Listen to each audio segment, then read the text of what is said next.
Salam mahasiswa semuanya. Senang sekali menjumpai Anda kalian saat ini di video tutorial saya. Untuk kali ini saya akan bicara mengenai penentuan rumpun ya dan besaran poin keaktifan untuk sebuah kegiatan.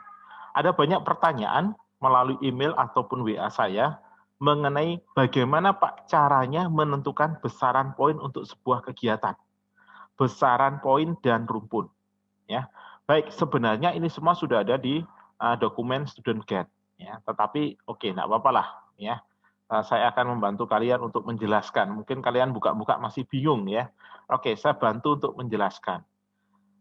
Saya share ya dokumen yang ada di student guide ya. Oke, pertama mengenai rumpun bagi panitia, besaran poin dan rumpun untuk kepanitiaan ya. Jadi sebuah kegiatan pasti akan ada panitianya. Nah, untuk menghargai ya kerja keras panitia, maka poin apa sih Pak yang akan diberikan oleh mereka yang berkegiatan ya perannya sebagai panitia, yaitu rumpunnya adalah rumpun kepemimpinan.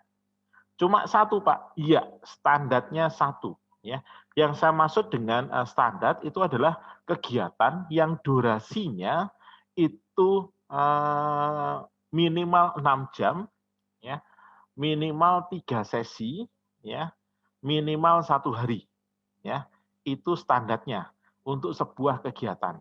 Kalau lebih dari itu baru boleh ditambahkan rumpun, ya. Kalau itu kegiatan melebihi standar, ya standar tadi ya standar jamnya 6 jam kegiatan itu dilaksanakan ya kemudian 3 sesi atau 1 hari itu standarnya itu satu rumpun ya lebih dari itu baru bisa nanti ditambahkan jenis rumpunnya juga besaran poinnya tapi standarnya seperti itu ya standar untuk sebuah kegiatan satu event ya saya ulang ya seperti itu satu kegiatan satu event.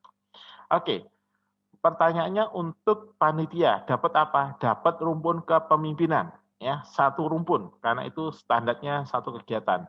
Kalau kegiatannya tadi lebih dari durasinya lebih ya, jamnya lebih, jenis kegiatannya juga lebih bisa ditambahkan rumpun dan besaran poin ya. Saya bicara dulu yang standar ya. Yang di luar standar bisa didiskusikan dengan saya. Misalkan kegiatan kamu bukan 3 sesi tapi 4 sesi, bukan 1 hari tapi 2 hari ya. Kemudian bukan 6 jam tapi lebih dari 6 jam. Nah, itu bisa didiskusikan secara khusus dengan saya bagaimana menentukan ya. Konteksnya saat ini saya bicara standar yaitu satu kegiatan durasi kurang tidak lebih dari 6 jam, tidak lebih dari 3 sesi, tidak lebih dari 1 hari. Ya, ini standar. Oke, untuk panitia hanya dapat satu rumpun kepemimpinan. Sekarang dilihat kegiatan itu, ya. Baik, kegiatan ini organisasi untuk kepanitiaan mulai dari oke, ya, nomor 8.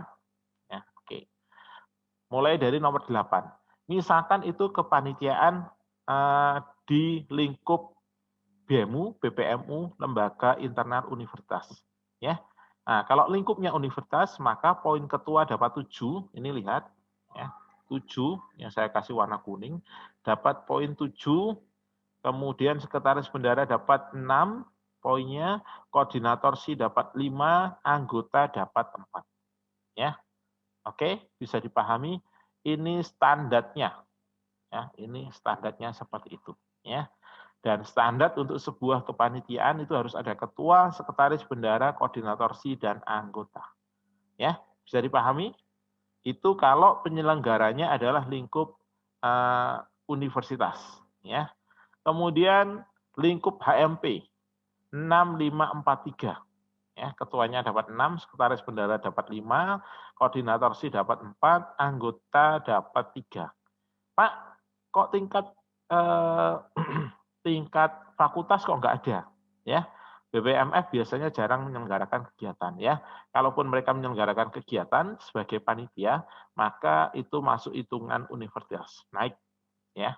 Tidak di bawah prodi tapi ikut universitas. Berarti hitungannya 7654 ya, masuk di situ. Oke, bisa dipahami?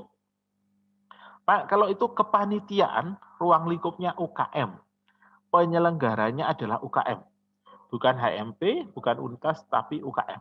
UKM ya itu ya standarnya ikut universitas. Maka sama dengan universitas ya 7654. Ketua 7, sekretaris dan bendahara 6, koordinator 5, anggota 4. Ya, masuk ya level universitas. Ya. Berikutnya Pak, kalau kepanitiaannya itu terintegrasi dengan mata kuliah. Misalkan ada mata kuliah A, kemudian ada kepanitiaan, begitu ya. Di mata kuliah itu ada seminar, begitu ya. Misalkan dosen A mengajak, oke, dosen mata kuliah, anggap aja mata kuliah Pancasila, mengadakan kegiatan, kemudian meminta mahasiswa membuat kepanitiaan. Ya maka ikut ini, kepanitiaan terintegrasi dengan mata kuliah. Ya, 321,0,5. Nah, seperti ini ya. Oke, bisa dipahami ya. Jadi kalau itu internal ya, kepanitiaan ruang lingkupnya adalah seperti itu ya. Jadi sudah ada tingkat universitas ya, kemudian tingkat apa namanya fakultas dan tingkat prodi. Ya, kira-kira seperti itu ya. Untuk ini apa namanya kepanitiaan. Pak, kepanitiaan kegiatan khusus insidental begitu ya. Jadi ada kegiatan misalkan Kaprodi mengajak berkegiatan begitu ya, volunteer. Misalkan oke, pernah kan biasanya Kaprodi tolong dong kamu buat kegiatan untuk sosialisasi ya. Tolong ini dilakukan ya, kamu koordinator wis ngejak siapa anggota timmu. Nah, ini masuk nomor 14. Volunteer kepanitiaan ad hoc ya. Kalau itu yang menugaskan Kaprodi maka 21 ya, fakultas juga 21, universitas baru 2,5 1,5. Kalau kegiatan itu di luar kampus, regional 32, nasional 43, internasional 54. Ya, bisa jadi kan kamu jadi panitia di luar kampus, ya. Nah, ini masuk di ad hoc. Kan itu kegiatan khusus insidental ya, yang dilakukan untuk tertentu. Nah, masuk di sini. Misalkan kemarin kita diajak jadi kegiatan nikah massal, itu kan tingkat regional, maka 32 ini misalkan. Ya, ini standar loh ya, standar yang pelaksanaan tadi ya. Pelaksanaan adalah 6 jam, 3 sesi atau 1 hari.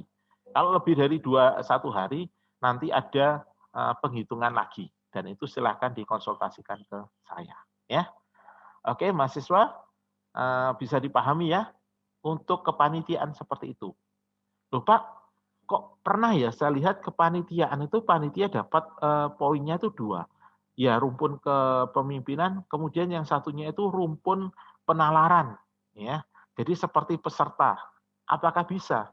Bisa kalau ya ketika pelaksanaan kegiatan dia bukan hanya panitia sekaligus dia sebagai peserta. Ya, itu bisa dapat 2. Misalkan ini kepanitiaan seminar begitu ya. Selain sebagai panitia, dia juga di situ ada di situ ya seperti dengan peserta dia ikut seminarnya. Maka panitia ini bisa dapat double job ya. Selain panitia dia juga poin yang diterima oleh peserta karena dia ikut jadi peserta ya. Jadi ditambahkan bisa ya. Bisa dengan catatan itu tadi ya. Dia di situ perannya selain sebagai panitia dia juga ada di situ sebagai peserta ya. Maka bisa dapat 2 rumpun ya. Nah itu latar belakang kalau ada yang tanya, "Loh Pak, kok ada yang panitia dapat 2 rumpun ya? Katanya cuma 1, kok ini bisa 2." Lah itu karena kasusnya seperti itu. Ya, dia sebagai panitia sekaligus sebagai peserta. Kalau dia menjadi panitia tidak bisa melaksanakan perannya sebagai peserta, ya, jadi 2 kegiatan itu tidak berjalan, maka ya sudah, dia tidak akan mungkin bisa mendapatkan 2 rumpun poin.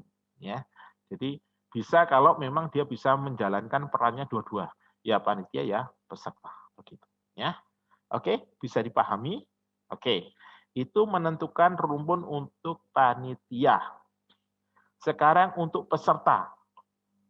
Gimana Pak menentukan besaran poin keaktifan untuk peserta kegiatan saya? Pertama lihat dulu kegiatannya apa. Bentuknya seminar, ya, workshop atau bentuknya yang lain, ya. Nah, kalau itu bentuknya adalah seminar workshop, maka silahkan bisa dilihat di sini, ya, rumpun penalaran nomor 1, ya, dia sebagai peserta, ya, dapat poin 2 kalau itu tingkat prodi, rumpun 3 kalau tingkat fakultas, rumpun 3 kalau tingkat universitas. Jadi kegiatan kamu tuh ruang lingkupnya mana? Oh Pak, kami panitia HMP ya, berarti ini nomor 2, dapat poin 2 pesertanya. Pak, saya atas nama fakultas, ini kegiatan fakultas, maka pesertanya dapat poin 3. Kalau universitas, ya sama di sini. Oh sorry, ini harusnya 4. Ya. Harusnya 4, bukan 3, salah tulis ini. Ya. Nah, dapat 4, begitu. Ya. Karena tingkat universitas. Ya ini, dilihat. Ya. Sekali lagi, dia dapat rumpun sebagai peserta seminar, dapat rumpun 2, 3, 4, 5, 8, 10. Ya, silakan dilihat ruang lingkupnya. Kalau dia ini ya seminarnya sesuai dengan keilmuan, ya, rumpunnya penalaran, ya, lihat kolom peserta. Misalkan kegiatan kewirausahaan, seminar kewirausahaan, kamu sebagai penyelenggara fakultas, maka dia dapat rumpun penalaran, ya, besarannya 3 kalau dia dari prodi manajemen akuntansi karena kewirausahaan. Tapi kalau di luar manajemen dan akuntansi, dia masuk ke pengembangan diri. Coba kita lihat pengembangan diri, ya, pengembangan diri. Nah ini, seminar pengembangan diri sebagai peserta, ya. Nah ini sama, 2, 3, 4, 5 besarannya sama, ya. 2, 3, 4, 5 sebagai peserta. Misalkan kamu tadi fakultas, maka dia dapat besarannya poinnya 3. Tapi rumpunnya beda. Karena bukan keilmuan, maka mereka yang di luar prodi manajemen dan prodi akuntansi dapat rumpun pengembangan diri besarnya 3. Ya, besar nominalnya itu sama, yang membedakan adalah rumpun pengembangan diri. Ya, karena tidak sesuai dengan keilmuan dia. Nah, begitu ya cara menentukannya ya. Untuk sebuah seminar, ya, sebuah workshop, ya, sebuah kegiatan begitu ya. Pak, kalau itu webinar, webinar beda lagi. Webinar ada di sini, ya, paling bawah sini. Dia sebagai peserta 1, 2, 3, 4, ya. Jadi berkurang 1 karena ini webinar bukan offline. Kalau offline kan effortnya lebih tinggi, datang dan seterusnya. Karena ini dari rumah, maka poinnya itu berkurang 1. Kalau tadi dapat 3, ya, kegiatan offline, kalau online dapat 2. Ya, begitu. Ya, sama. Di penalaran juga begitu, ya. Cuma bedanya rumpun aja, ya, besaran poinnya sama. Nah, ini kalau webinar. Ya. Begitu bisa dipahami, ya. Ini yang standar. Yang standar itu saya ulang lagi, kegiatan standar itu kegiatan yang dilakukan, ya, tidak lebih dari 1 hari, tidak lebih dari 6 jam, tidak lebih dari 3 sesi. Kalau seperti kegiatan obor dapatnya banyak, kenapa ya? Karena itu lebih dari 3 sesi, lebih dari 6 jam, lebih dari 1 hari. Maka poinnya bisa 2, entah pengembangan diri, entah sosial, entah apa begitu, ya. Nah, itu nanti sesuai dengan isi dari kegiatan. Kalau seminar seperti itu, ya, bisa rumpun pengembangan diri, bisa rumpun penalaran, ya. Pak, ini kegiatan saya pengennya dapat rumpun sosial. Ya, maka kegiatannya adalah kegiatan sosial. Ya. Misalkan kalau webinar ya webinar tema sosial begitu. Kalau kegiatan offline ya kegiatan sosial. Seperti misalkan membantu anak-anak belajar begitu ya. Kamu sebagai volunteer untuk ngajar anak-anak ya, itu kegiatan sosial biasanya seperti itu, atau pembagi-bagi sembako, atau pelayanan ya, jadi panitia tapi tanpa dibayar, itu kan juga kegiatan sosial begitu ya. Nah, jadi itu prinsipnya mahasiswa ya. Jadi standarnya adalah seperti itu. Kalau panitia tadi 1 rumpun standarnya ya. bisa dapat 2 rumpun kalau sekaligus dia sebagai peserta, begitu ya. Kemudian untuk menjadi peserta itu juga standarnya adalah 1 rumpun, begitu ya. Pak, kok saya pernah melihat nih ada kegiatan yang rumpunnya lebih dari 1, ya. Nah itu tadi, kalau rumpunnya lebih dari 1 berarti dia sudah melebihi standarnya tadi. Bisa jadi lebih dari 3 sesi, bisa jadi lebih dari 6 jam, bisa jadi lebih dari 1 hari. Contohnya apa? Contohnya misalkan studi banding, ya, atau ini apa namanya, pernah biasanya HMP mengadakan studi tour begitu ya, sekalian studi banding begitu. Kan di situ kegiatannya ada banyak ya. Studi banding itu dia dapat informasi tambahan sini, kemudian di dalam studi tour dia juga bersih-bersih pantai misalkan, atau kunjungan ke panti sosial begitu, maka di situ bisa dapat rumpun sosial juga ya. Jadi prinsipnya itu tadi ya, standar ya dapatnya 1 ya. Kalau lebih dari standar ya bisa lebih dari 1 poin, 1 rumpun ya. Kemudian nominalnya, besarannya juga bisa menyesuaikan sesuai dengan isi dari kegiatan itu ya. Kalau di luar standar ya silahkan konsultasi langsung ke saya. Nanti saya bantu menghitungkan ya. Yang saya ceritakan ini, yang saya sampaikan ini adalah poin standar ya. Oke, bisa dipahami mahasiswa? Oke, ya. Kalau ada kesulitan, ya, jangan takut, jangan sungkan, silahkan datang ke saya. Komunikasi. Saya, Bu Devi dan Bu Neni di bagian kemahasiswaan selalu terbuka untuk menerima konsultasi. Lebih baik tanya daripada tersesat. Lebih baik komunikasi, tanya daripada sudah buat proposal ditolak. Sudah buat proposal tidak di ACC. Ya, begitu ya. Kemudian untuk penentuan poin ada mekanismenya ya. Seperti apa sih Pak untuk mekanisme tadi menerbitkan surat keterangan poin ya. Nanti akan saya jelaskan lagi di video yang lain. Ini yang saya sampaikan di sini fokus bagaimana menentukan ya besaran poin dan jenis rumpunnya. Saya berharap informasi ini bisa memberikan pencerahan kepada kamu ya. Terima kasih. Salam.